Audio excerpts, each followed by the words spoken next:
All right, here we are. This is your second week live with us. How do you feel? I feel ready to make maneuvers. Good. I think. Yes, I think that's good. all the maneuvers. Welcome everyone.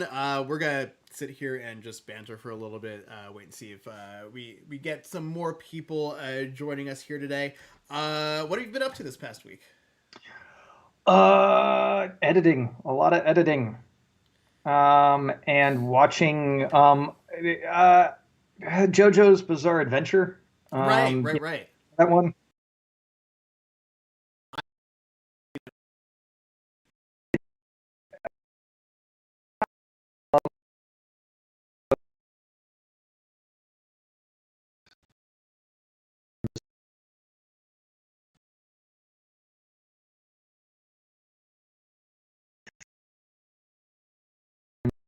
With that. But it's I don't know. It's a little too machismo in that it may just be the English translation because I'm watching it. I'm watching it with the English cast. Yeah. Just trying to see how they're doing. And it might just be whoever's writing the English translation is making it sound a little more machismo, and I mean machismo in kind of a I mean, I don't want to say ignorant, but it definitely comes off crass. Mm. But I mean, I think that's part of it. I think that's part of what makes JoJo JoJo. More Mojo JoJo. Does it? Yeah. That's That's Powerpuff Powerpuff Girls. Girls. Yeah. Yeah.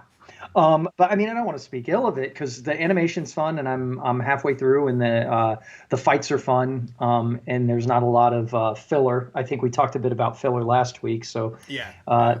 there's you're not in danger of many filler, even scenes, much less episodes in JoJo's Bizarre Adventure. So it's fun, but definitely I would say if you're gonna hit it up, it leaves Netflix at the end of the month. So if you hit it up, know that you're going to be getting some language that's just a little like I'm not, and I don't mean like Yeah. yeah, I don't mean curse words. I just mean like the way they talk to women in the show. I'm not really cool with. But I don't understand it. I don't understand what why it's necessary. I'm not trying to be like some SJW or something, but like I don't know why it's necessary, you Right. know? What is that normal for the series? A little bit. I in the earlier seasons there is a bit. It's kind of that what's the word? Not bravado, but that kind of just male arrogance. It's very much that.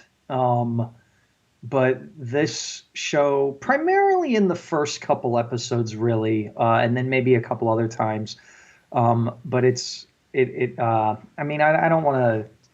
I don't want to, keep going on about it because Right. the show's fun. The So animation is fun. The fights are fun. The characters, the enemy types that they've created for the show are really fun to watch.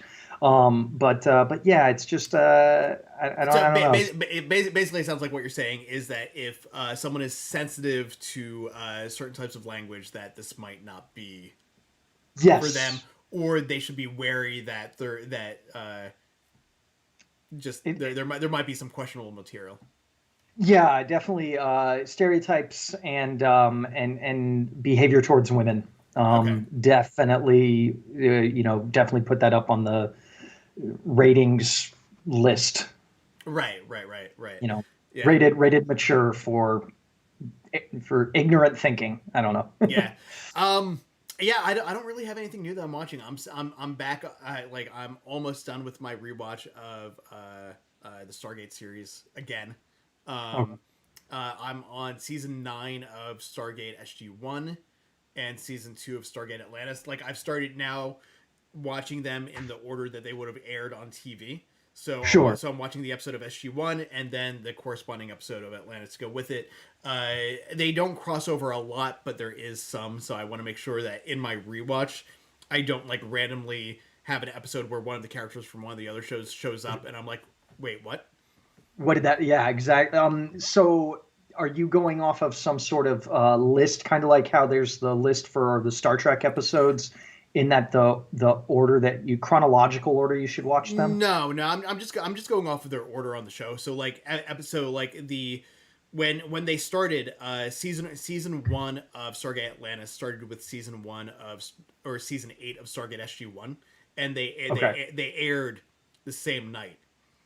So back to And it back. was one after the other. Right, Okay. right, right. So there were when if SG1 took a break, then Stargate Atlantis took a break too. So I Gotcha. don't really need to worry about like watching things out of order because it's just kind of there. Huh? I just got your text. I wonder. That's funny. That was my phone. Um, so So so yeah, so I'm rewatching that. I did actually I've got sitting behind me here. I haven't read this yet. This is the new Keanu Reeves comic book. okay. Berserker. Berserk. I had Uh-huh. Shay goes out and picks up comics every week, so I had him pick that up for me. I'm actually pretty excited to read it. The Did art, Keanu Reeves make it? he was involved in the process, yeah. Okay. I don't know how deep he was involved with it, but it's all kind of like I think he was like in a producer capacity on it. But it seems like it might be like in the vein of the same like cyberpunk type stuff that he's been kind of known for, I guess. Gotcha. I So that seems actually, fun. I speaking of Keanu Reeves, my wonderful, beautiful lady Devereaux, she introduced me to the episode of Keanu Reeves with Between Two Ferns. Oh Uh, yeah, did you yeah. see that episode? I'm pretty sure I did. Oh my God, he does such a good job of making it look like he's the most uncomfortable person in the world during that episode. And I mean, Zach Galifianakis does a fantastic job in it, but if you haven't watched it recently, I'll go have back and to watch it. yeah I'll have to rewatch it again because I mean but that also seems kind of like Keanu Reeves where like I mean he does go over and above with some of his characters but like a lot of Mhm. his characters are very I don't want to say flat but they're Muted. yeah yeah Yeah, I yeah I would definitely agree with that. And I mean, he's definitely one of those actors that he puts in the work, yeah but he kind of plays his type all the time. right You're not going to see Keanu Reeves doing something that like Bryan Cranston does. yeah like when I think of Keanu Reeves I think of three like really three to four things. Bill and Ted's Excellent Adventure with him just being like whoa. Right. Speed where he's like pop quiz hot shot. Uh, Point Break. He's like, I Okay. am an FBI agent, Agent. That was and a good impression. Neo. I know kung fu. It's like like he like just outside of like Schwarzenegger. I think Keanu Reeves is probably the best like one liner type Hmm. type John Wick like the Yep. first John Wick he's sitting in the chair like for months after seeing John Wick and just seeing the commercial like just randomly I'd be like people keep asking me if I'm back yeah I'm thinking I'm back it's just like The thing is, though, he gives it everything that he's got. yeah I do not sense when I watch anything that Keanu Reeves is in, there's never a moment where I'm watching it and I'm like, man, he's phoning in this work. yeah Like even if you go back and you watch and I mean, God forbid that this ever gets to him, and then my career is over before it's begun. But if you ever watch what Shakespeare was it Denzel Washington oh was it Much Ado? yeah Shakespeare in Love no No, it no was actual. I think it was Much Ado, maybe. maybe And yeah I know what you're talking about and Keanu Reeves is in it. yeah It's kind of akin to him in the Bram Stoker's Dracula, right film too, where it's just he's so out of place. But the that's thing kind of what I is, like about him though because it works for him like yes, it does. I was lucky enough a couple of years ago to be at E3 for the Microsoft keynote event when he came out to introduce Cyberpunk 2077. Oh, you were there for that. That's cool. So I was there for the you're breathtaking, And like the thing, this is like completely off track for what we're here to discuss today, but like just in general, like this covers over this like crosses TV and animation and movies. Like I feel like there's certain actors who have movies or shows that aren't necessarily what one would consider good or Hmm. like of high quality, but they're entertaining because you can tell that the actors that are involved with it are having such a good time making it that it just Yes. makes it fun. Like for me, Keanu Reeves is one of those guys where like Hmm. regardless of what I think about the movie, for the like he's made some like real bad movies. Like Sure. The Watcher wasn't good. Um Mm. I What had was the one where he was the was what, oh no, I'm that was thinking the one where he Nick was like a Cage. serial killer or something. Oh shoot, I haven't seen that. Knock Knock. I was only able to get like 15 or 20 minutes into that one. It's like a horror movie Okay. on Netflix, I think. Um, so it was like, I mean, Oh wait, is that the one where the two like college girls are in the rain? They knock on the door, yeah, and then he's yeah, like, yeah, "Come on in." Yeah. yeah. And like, but for the most part, like when you watch him in a movie, like you can tell he's having fun.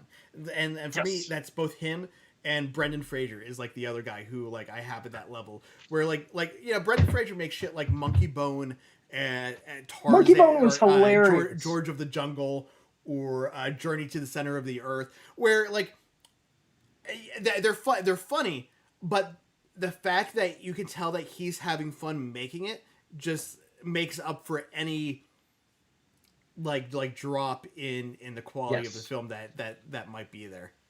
Yeah, I definitely, and I mean that's something for the charisma of somebody with star power. Yeah, You know, it's no matter what the movie is, and I think we talk about this all the time that when it comes to making a film, if you really want your film to sell, you've got to go for casting. Like, I yeah, mean, it's wonderful to cast your friends and to try to do the Ben Affleck, Matt Damon thing where you come up from nothing. But if you don't have that kind of connections to do that, then you've got to cast an A or B lister because they're gonna make your film be that much better. yeah, yeah, Even just by virtue of them being there and saying words. yeah. Um, It's kind of it's the this I guess the snakes on a plane would be a great. oh, So that movie knew what it was. It wasn't it wasn't trying to be like like The Hangover or like a highbrow comedy of some kind. It's called Snakes on a Plane. uh I mean Sam that's the Jackson story. Yeah, Sam Jackson took the role because of the title. Like he said, Yes. I've heard him say that, or I think I've heard him say, unless it's like just like a weird thing that I'm imagining, that that he didn't even read the script when he said yes. He saw the title and he was like, "I'm in, I'm I good." believe I've heard that story as well. Yep. Yep. So like that's like you've got those kind of films where you're like, okay, this is bad, but it's the quality, like it's made well, but it knows Mhm. exactly what it is, and those Yeah. and those kind of things I'm cool with. Donnie There, Pearson just joined us. No worries, Donnie. We've just been here kind of bullshitting back and forth about Keanu Reeves and his illustrious career and yeah. some just shitty movies that aren't Woo. necessarily shitty. Uh, but let's. Hope you're doing well too, Donnie. You want to move on and talk about this episode? Yeah, we can move on and talk about the episode. You want to start? Sure, sure, sure. So right off the bat, I'm going to say that out of the now 17 episodes, or 16 if you count the pilot as one episodes, this is my least favorite. It Not just of up to now, though. just of up to now. Not because it's focused on DePaul, because I like her as a character. Just the Yeah. content of this episode, I felt what it was just. I was just like, okay. There were some cool moments in it, but just overall, it felt very lackluster to me. Okay. Now I gotta ask, does Yeah. the content, similar to what I was talking about earlier with JoJo's Bizarre Adventure, does the content of this episode make you uncomfortable at all? Is that part of it? I don't think so. Like, I mean, Okay. there's certain episodes of like Star Trek: The Next Generation that I feel covered like similar territory. Yeah. Like there was the episode with Crusher and the weird candle ghost thing. Um, there was the Troy has had a couple of incidents like that, Yes. both in the series and in I think it was Nemesis, where Nemesis, where the Riemann and the Picard clone like invaded her mind. Mm, So like like obviously that kind of thing makes, hopefully should make people uncomfortable, but that's kind of the point. yeah. But I don't think that played into me not liking it. It just kind of felt, it didn't feel like a filler episode. Uh, it just felt like they failed at the message that they were trying to get across. Hmm. What can you expound on that? Um, I just didn't find it interesting. Like not Okay. like In the way that they told that yeah, in the particular way that, story? yeah, like I think it was a good concept. Like I like the idea of Vulcans who have shy paired off Uh, and went away from feeling like logic was like pure logic, and there was no room for emotion. Because Batosh Couture. yes, because that's also Romulans kind of went that route in the Yes. past too. Like they they Excuse- they value logic like the Vulcans do, but they also embrace their emotion to a certain level as well. Yeah, and it's funny you bring up the Romulan thing because when I was going through this the first time, and I got to this episode, I was thinking, oh, this is going to be the Romulans. Like somehow they're going to become the Romulans, and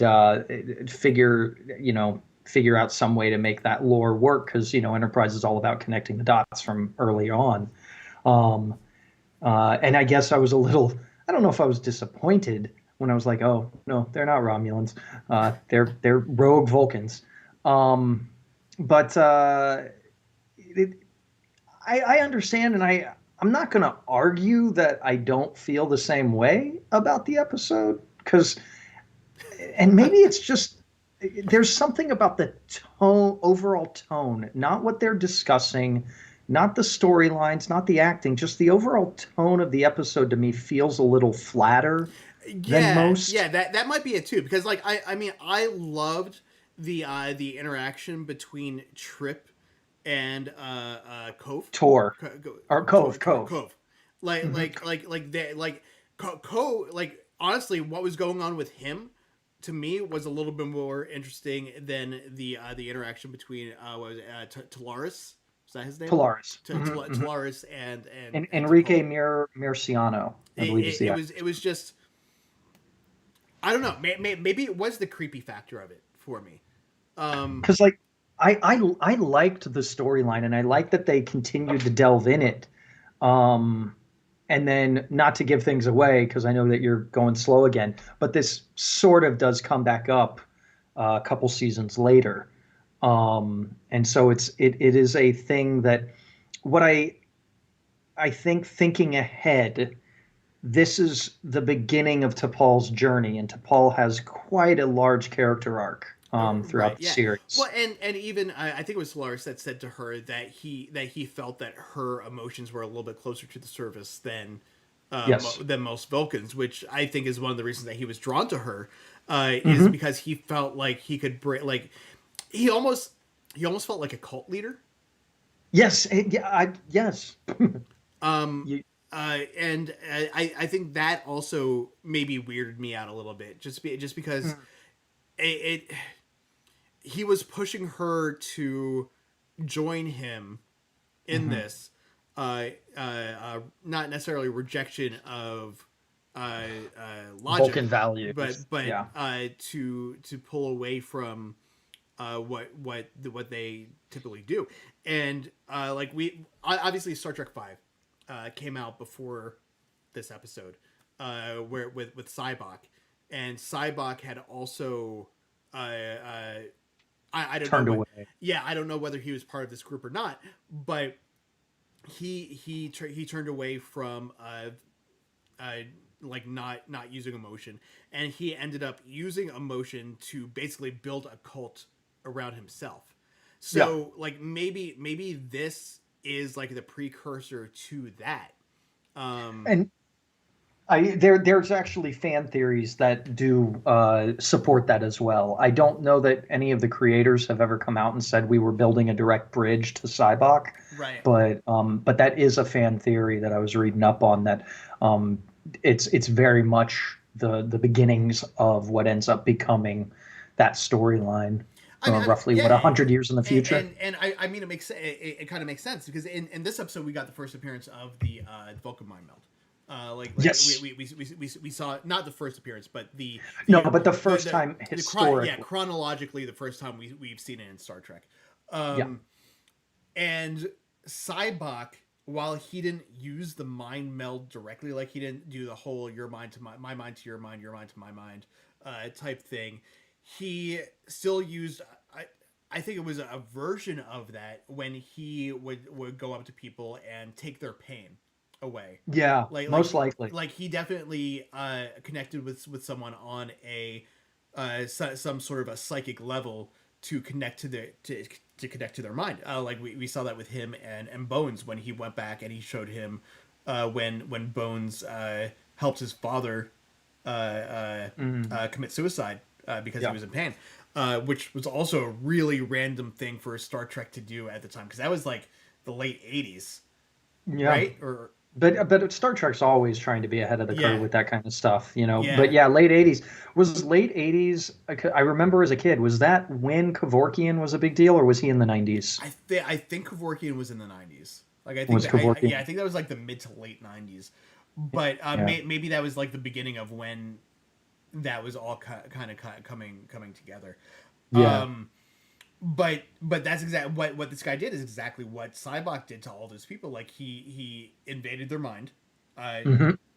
not I mean not necessarily invade, but he connected with them, and He went further than they wanted. yeah, and he pushed certain emotions to the surface, or Yes. blocked other emotions from existing. And what Talaris was doing was it felt very similar to that. Hmm. I it I got the opinion though when I watched it is like Talaris isn't doing this to everyone. It's like there was something about to Paul that he was kind of. I felt like he was practicing on her, and then maybe there could have been, obviously there's sexual tension on his end, Right. and something to add to the creepy factor. What I felt, and I thought this was a very good filmmaking decision, but it also makes me.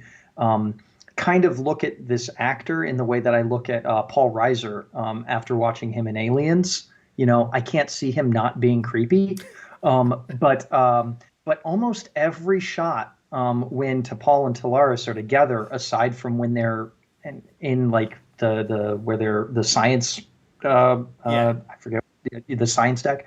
Um, Aside from that, and even then, they're like he's right on top of her. It's like she's here and he's right here, and he's always just looking at her and Mm-hmm. leering, and he's got this like pseudo turned on look, and it's just it's so uncomfortable. And I mean, he plays it well. He plays it well. Yeah. Um. It's it's interesting because how many of them from the ship that we get? We had Tavin. Only the three that I remember: Uh, Core, Tavin, and Talaris. yeah, but we But didn't they're more on the ship. yeah the only two that we really saw anything of for the most part was Talaris and Cove. Or Cove, Cove, Cove. Cove. The captain Tavin, like we saw him with Archer and be like, oh, chicken, what is this? Yeah, Like I thought the that, chicken masala. Yeah, yeah, um, I would have loved to have seen more of that. yeah. It was like, oh, quirky Vulcans, do do do do do. Like it also felt like this episode also sort of felt to me like there was. I don't know if you remember this episode or not. There was an episode of Star Trek: The Next Generation where there were a group of, it's weird calling them aliens because everyone in Star Trek other than humans are aliens, and humans are aliens Well, to humans everyone are else. aliens to everyone else. Yeah. So there was a species that they met for the first time. It was a group of three of them that were trying to experience what it meant to be human. So Picard, one of them took Picard, and they were supposed to rendezvous with another ship so that Picard could meet and have like a diplomatic discussion with like their council or something. But Right. but their shuttlecraft crash landed on a planet somewhere. Mm-hmm. Um, excuse me. Another one was paired off with Troy and was experiencing constantly trying to agitate Worf to get Yes. to get an anger, a response of anger out of him, and Mm-hmm. that's this episode felt very similar to that one to me, where you had Cove, who was exploring the the all of what it, like just all of emotion and Yeah. regret It, mhm. and just human feeling in general Yeah. with Trip. And then you had Tavin, the captain, who was like, "Oh, food," who was kind of Okay. like the guy that was paired off with Troy. And then you had the Talaris, who T'Pol was interacting with, who was just being super creepy with her. So like that kind of felt to me like what happened with Picard. Like it with Picard on the planet, the one that he got paired off with was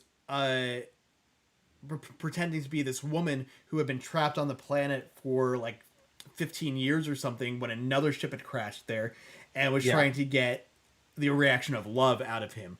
But Yeah, what and then she like took him to the edge and was going to try to kill him or something. something like that. But it turned out to be Yeah. this other guy.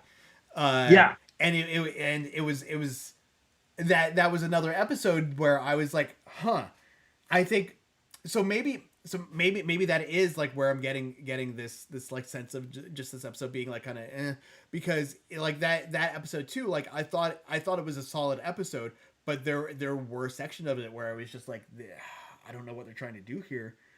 And now talking about it now, like I'm seeing those connections here, and I'm having the Huh. same feelings about this episode, about the same things that I had about that episode. Also, the T'Pol and Talaris storyline is the preeminent storyline in Yeah. this. The Cove stuff is kind of on the side, but they give a really good solid monologue to Trip when he's talking to Cove about pardon me a second. When he's talking to Cove about the woman that he never asked to dance when he was in grade Right. school, Yeah. and he's relating that to Cove missing out on not talking to his father before his father passes. And that was, I thought that was probably the highlight of the episode for me. It was, and honestly, that's something I say this repeatedly, but Star Trek in general has a way of I there you could watch pretty much any episode of Star Trek and come away with something that happens in that episode that's relevant to things that are happening in society today. Yeah. I feel like that was a good reflection of how now, like, I don't want to get political, but how people who, But you're gonna anyway. yeah, how people who voted for Trump or people who didn't vote for Trump and don't understand how people did vote for him might now be trying to reconcile with people that, like cross that bridge again. And to come back and be like, listen, I know I may have said some things to you that weren't good. You said some things that hurt me, but we're over that and we need to move on. I'd like to try and bridge that divide again now. Right now, I don't. It's still really hard to do with some of those people right now. But hopefully, in 2 or 3 years' time, it will be we'll be able to bridge that gap with some of those people that are on the other side of things. And Yeah. I feel like this episode, like just watching it, I was like, huh, that's kind of what's happening now. At least Yeah. with those two characters, with Cove and what was going on with his father. Not necessarily. With I mean, obviously everything else is like, people's personal freedoms and personal choices, and yeah. people being taken advantage of. Like Yes. that's also a thing that's happening now. Of course, preeminent, and also I think, another thing they do very well in the episode, um, is that Archer stands up for her and takes her at her word very quickly. Hmm. She's a member of my crew. She's told me, I believe her. And this is way back. This is what, 2004, 2005, Yeah, somewhere in there. yeah. Well, no, this would have been 2001. One or two, Yeah, yeah, true, that's right. So this is way back, and and the fact that almost, about 20 years ago they were already hitting the nail on the head with, no, we got to listen to this kind of stuff, and they did it very quickly, very simply. yeah, With I really like that. Scott Bakula played it very well too. I really like his command of his captain. It definitely feels like a captain who's kind of out of the pocket. yeah. All the other captains kind of have an idea of what it means to be a Starfleet captain. Starfleet doesn't even exist right Yeah, now. since you're a recent addition to the show, Joe and I and Eric and Charles have discussed this in the past. To me, Archer kind of comes across as Space Indiana Jones a little bit. Yes. Yeah. Like we know from Indiana Jones 5 that he had joined the military at some point, and he was helping them, and like to me, Archer is kind of like, I see him as what Indiana Jones would have been like as a captain in In, the military. Okay, okay. Yeah, I can see that. I can see that. He's definitely rough and tumble, sometimes picks a fight that he may not be able to win, but he figures a way out of it. And as the series goes on, he's definitely more led by his emotions than he is by his just his intellect, and his gut Mm-hmm. instincts. Yeah, I like that approximation of him. Less Han Solo, more Indiana Jones. Yeah, yeah. Yeah. Maybe a combination of the two, but that is definitely, there's definitely aspects of Indiana Jones that I feel coming from him, with the way he, like, especially in the earlier episodes this season, where he was like, "No, dude, this is a spaceship. I need to check this thing out. Like, we don't know, Yeah, we've never seen these people before." his explorative Yeah, tendencies, which is great. It's great, and I love that they keep going with that. It's like, yeah, this is a ship of exploration, but why are we fighting so many people? but um even like going like, was last week, last week's episode was the one where Shran came back, right?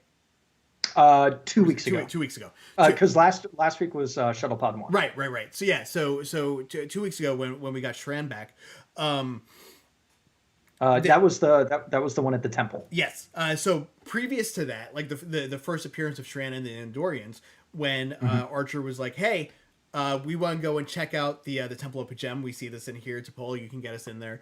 And that to me, that was a very Indiana Jones type thing, where Oh yeah. they went in to check out this temple, and these Vulcan artifacts, and got into an adventure along the way, and it fit. Donnie Pearson is also a fan of Indiana Jones. And he has He's got a recreation of the Raiders March on his SoundCloud. So sweet. we'll definitely have to check that one out too. Yeah, if you want to throw the link up there. Yeah. I think you posted it last week, but if you want to post it Yeah, again, the feel link free. is on the last week's Yeah. episodes too. Hmm. But yes. I Oh, sorry. Go ahead. No, you go ahead. You go ahead. I was just gonna ask. So what did you get out of this episode? Well, I mean, we covered a lot of it. It's kind of a hit the nail on the head kind of episode when it Yeah, comes to yeah. They're like, sexual assault. I mean, there's it's definitely that. there's a lot to the episode, but there's not a lot to the episode too. Like just discussing the overall plot. It's very straightforward what's happening. It is very straightforward, and there's not a lot of B plot. The Yeah. the stuff with Cove is is much more to the point than the stuff with T'Pol and Talaris.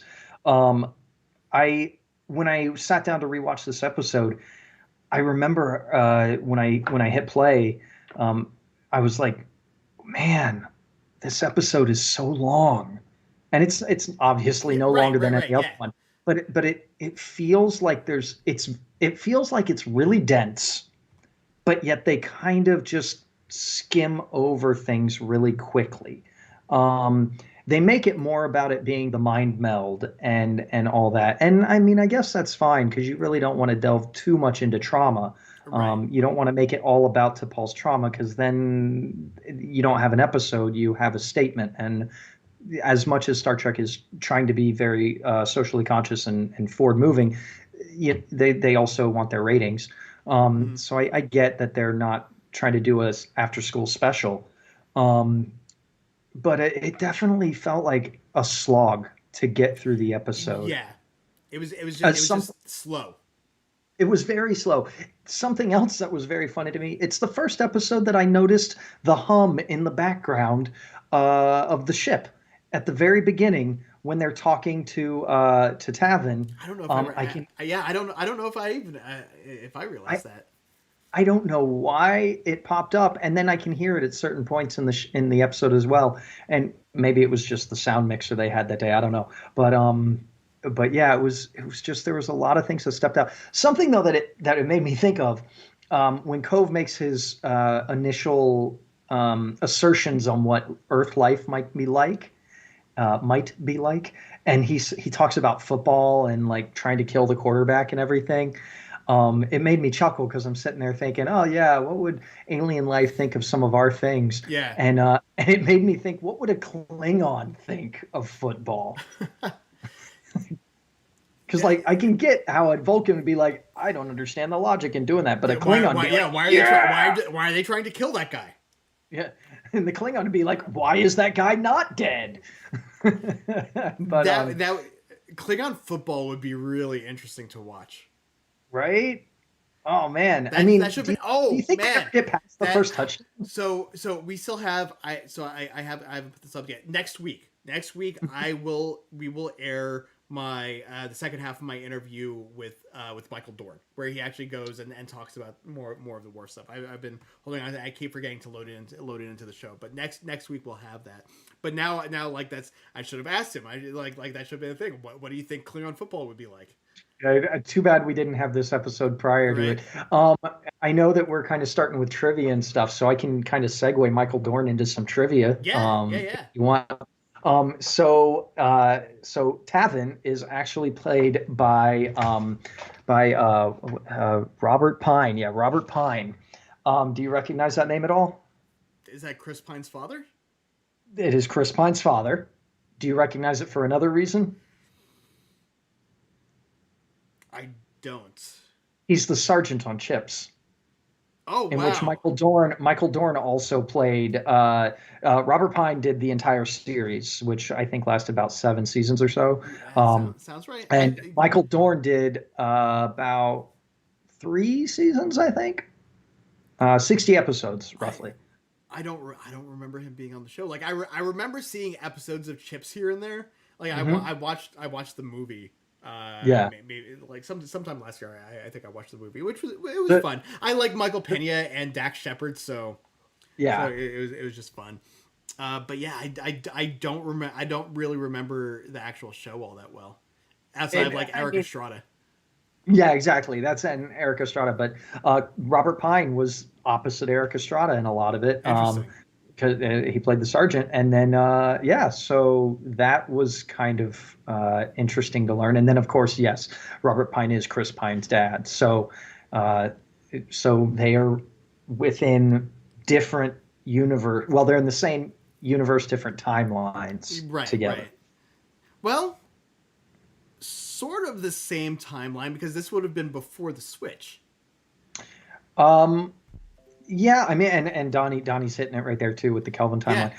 I mean, I guess Technically, yeah, because it would because be kind of like this is like the a way you hundred look at years. the. This is about 100 years before the original series. Yeah, So it's kind of like the Old Testament versus the New Testament. So all of yeah, that would have been Old Testament, so it still applies. right. Yeah, interesting, huh? Let's see what Uh, else we got. Echo 3 was referred to in this episode, which was Echo also 3 is brought up. which was mentioned by Tucker in the Shuttle Pod 1. This is another episode that kind of layers in Tucker's beginning to notice T'Pol a bit more. He's asking Cove about mating rituals and Vulcan mating rituals, and he's saying it because by this point he's already learned about T'Pol being engaged to somebody. Right. Oh, hey, Bad Culture TV is here. This Bad Culture TV is Jay, who is on our Illuminati Wrestling Order show. Right. Thanks for joining us. Love chips. Yes. Let me see what else. So There's some foreshadowing here too that I'm seeing in the notes. That T'Pol contracts Pinar syndrome from the forced mind meld, yes. but that doesn't come up till season 2. Exactly, and that's what I was kind of talking about. How this particular episode ends up being kind of a crux for her because it starts to break down her emotional barriers, because that's what Pinar syndrome is. They can't.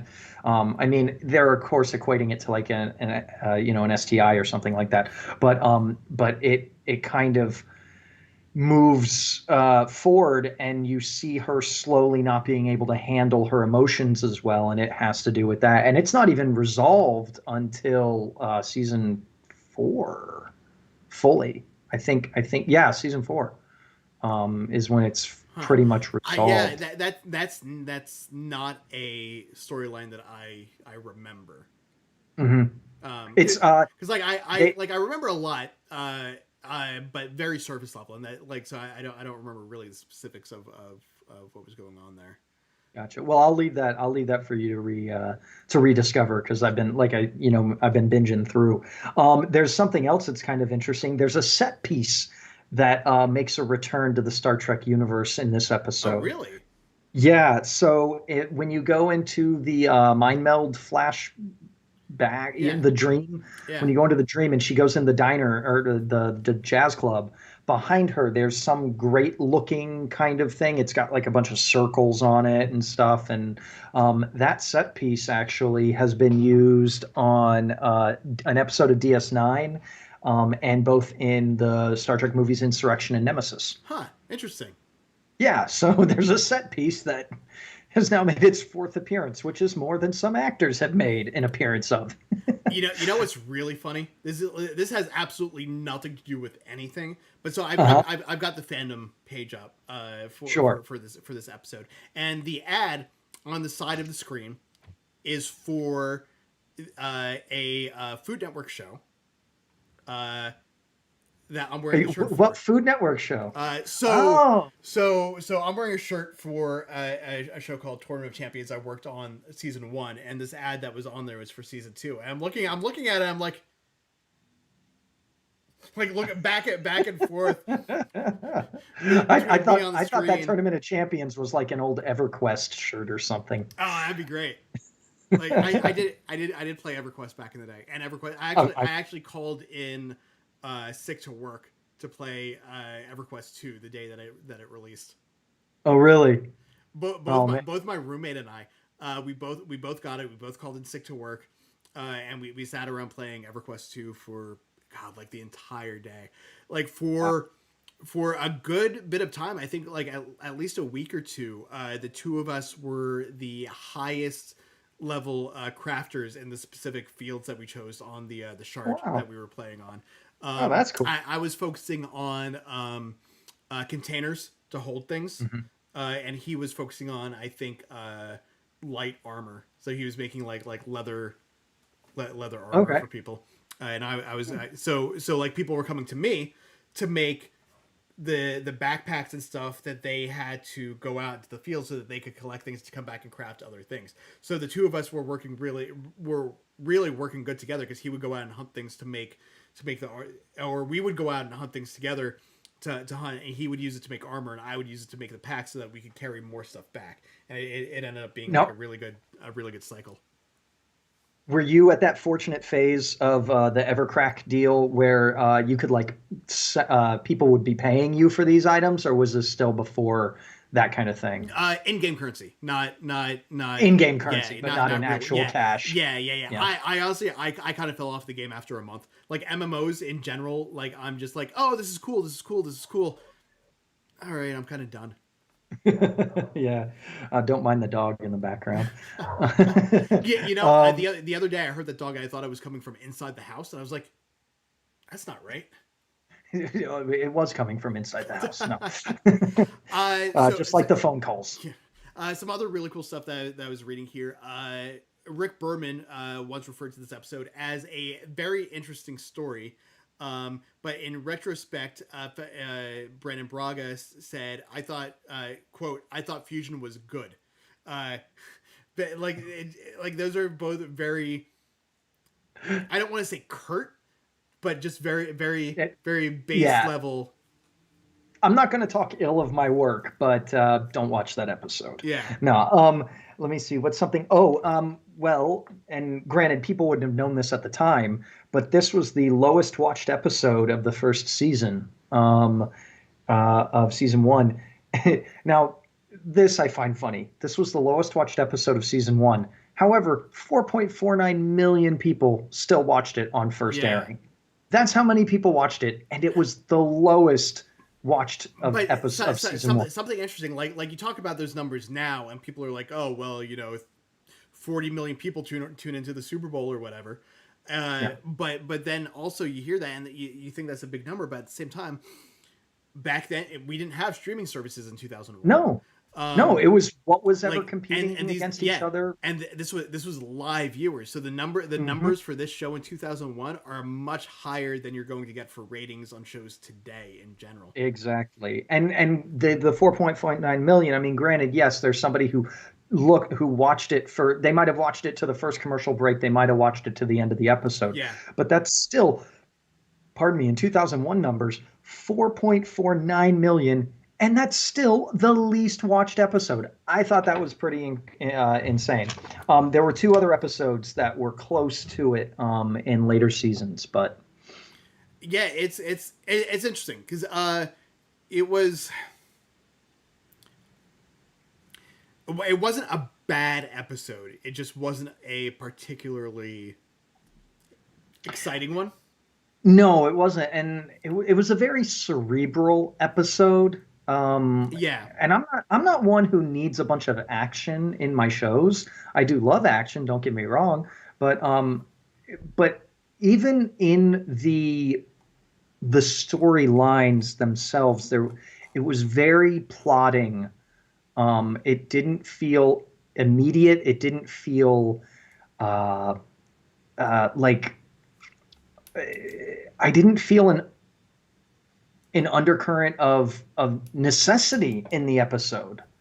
And maybe that just has to do with, the filming. I was reading something that a lot of it was to Paul, Jolene Blaylock, and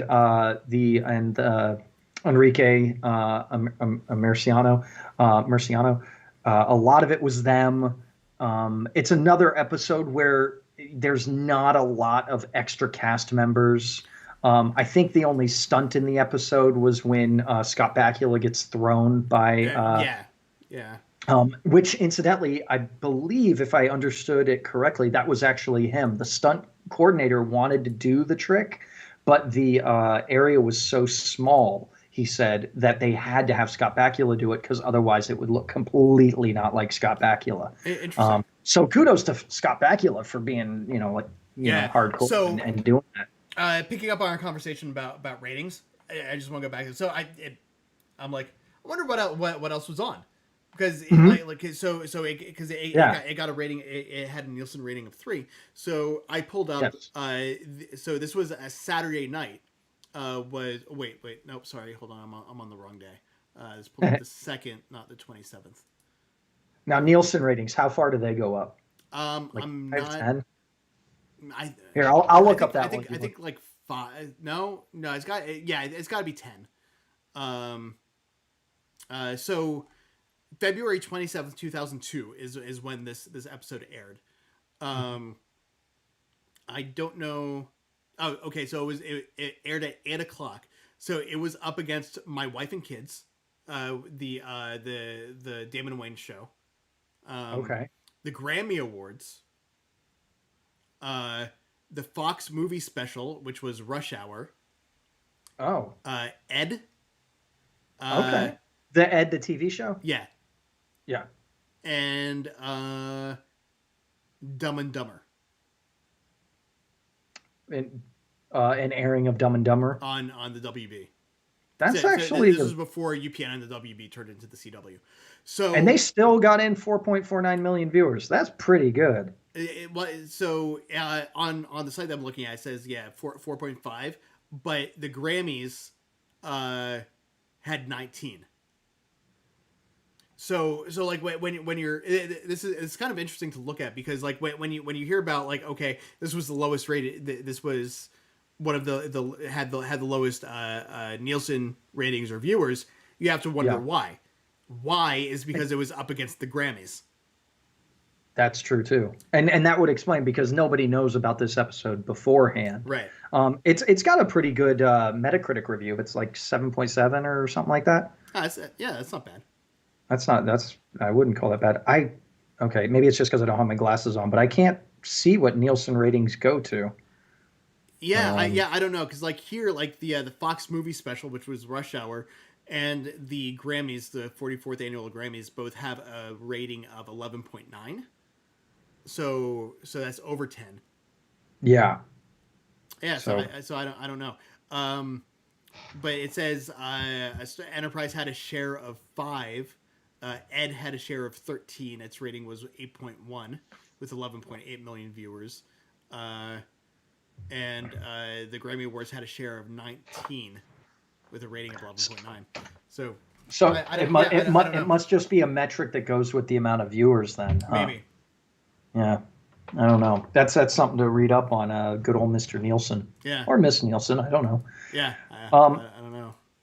there was something else in the episode though that did strike me, and I can't remember what it was. Um, it had to do with the Cove storyline. Oh, I don't know. I don't remember. I guess I really enjoyed the way that guy, the gentleman who played him. Let me get his name back there in my head. John Harrington Bland.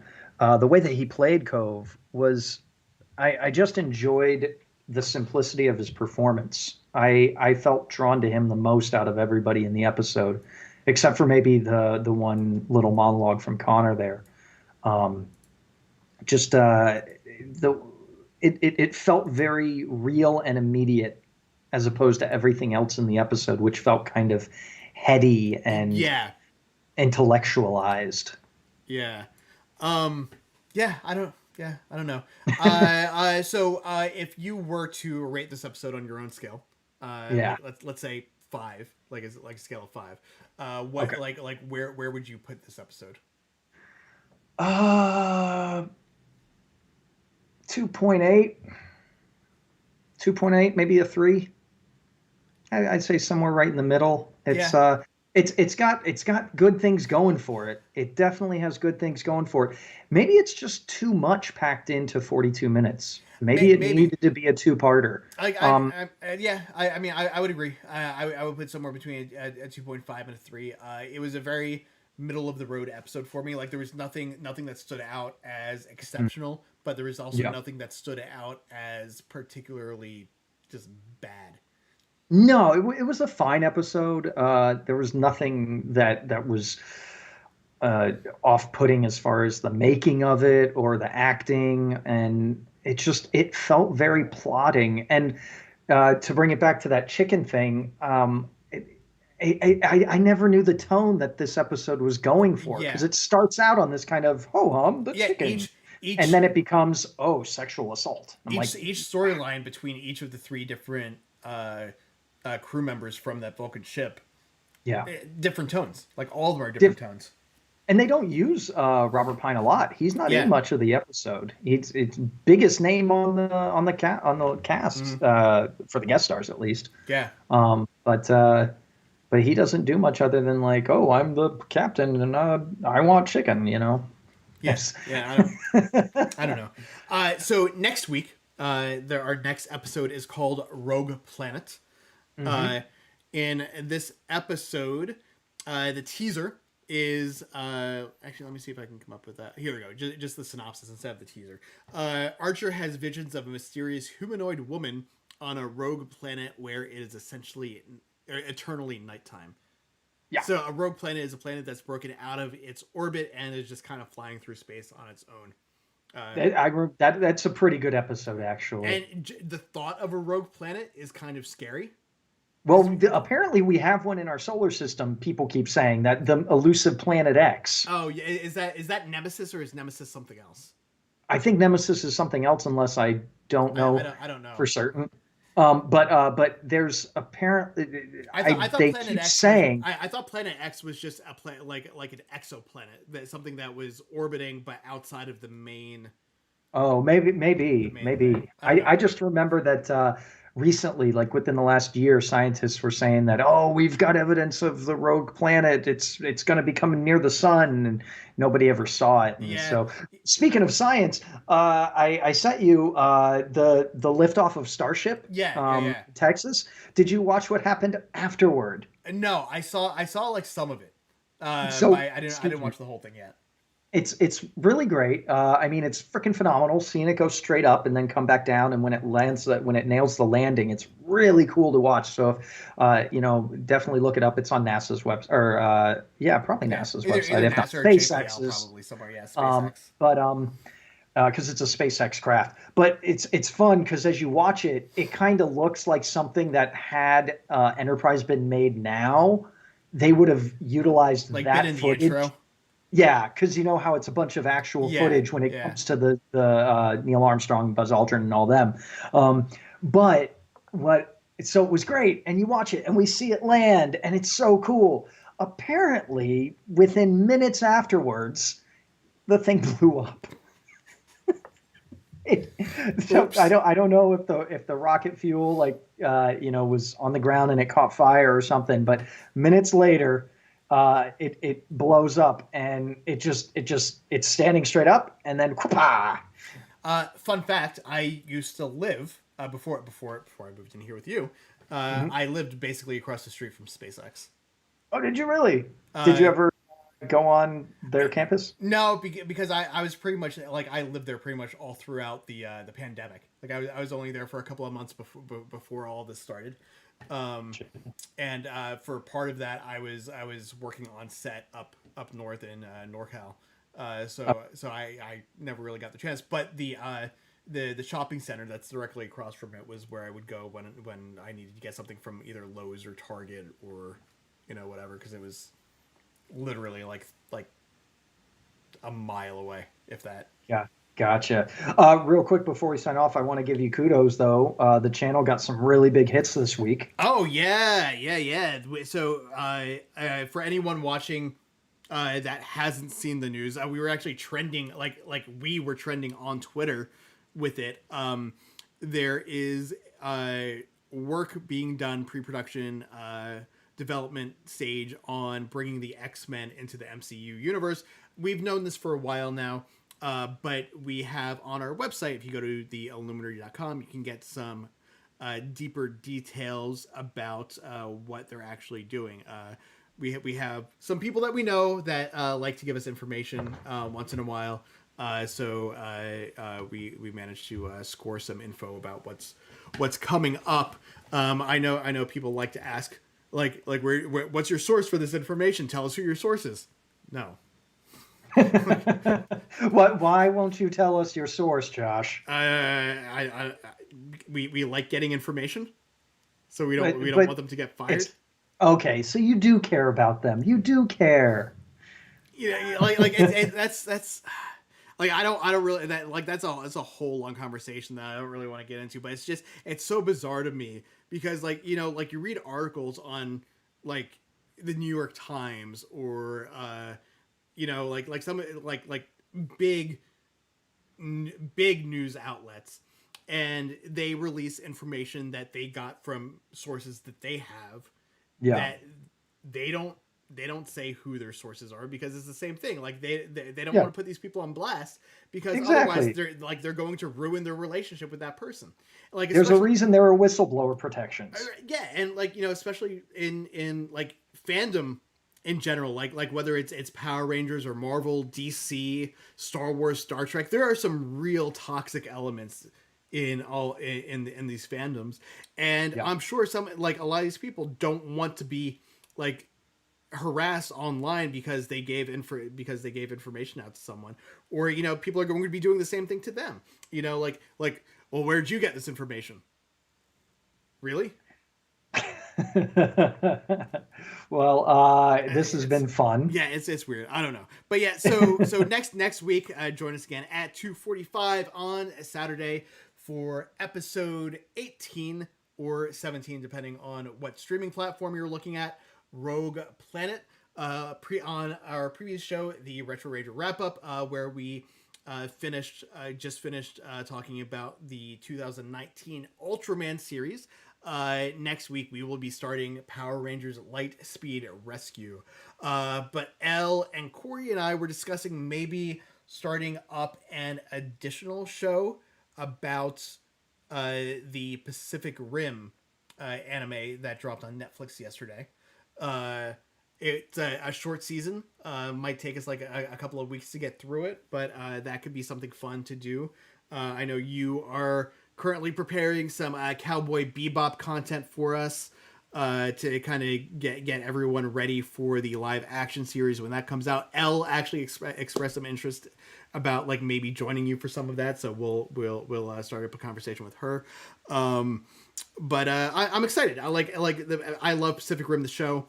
Or the movies, so Yeah. I'm kind of excited to watch this series. So maybe this week we'll set some time aside to sit down and watch the episodes and be like, yeah, let's do a couple of reviews on this. Like Definitely. maybe we'll just do a one off. Like all of us can binge the show this week, and then Probably. Yeah. next weekend we can just talk about the series as a whole, or we can break it down into 2 episodes. We'll see. But I think that'll Yeah. be fun. That will be.